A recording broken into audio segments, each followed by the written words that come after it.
Na Rusínski festival do Svidníku rušiše 24.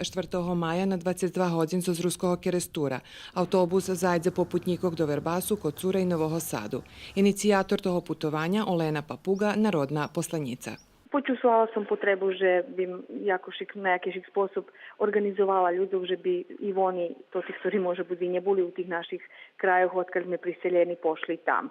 Preto som še s organizatorami Rusinskого festivalu dogovorila, že by našli tunje spanje u internatu, ktorý takoj obok pri festivalu, takže to tí, ktorí pojdu na festival, hodni ho sluhati patriť skoro z oblakoh. Putovanje, spanje i putnické osiguranje koštaju 5500 dinari. Planovala som pijatok, že by še pošlo do Svidniku, pred Svidnikom, že by še pošlo do Košicov i do Prešova.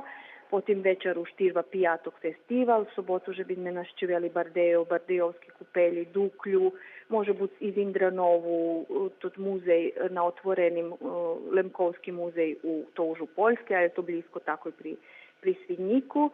Njedelju, že bi me pošli do našej cerkvi do Poladnja na festival Poneže Vontirva od 2 do 18 i posle 18 hodin njedelju, že bi me še vraceli domu, takže bi pondelok u Šitski mogli biti na roboti.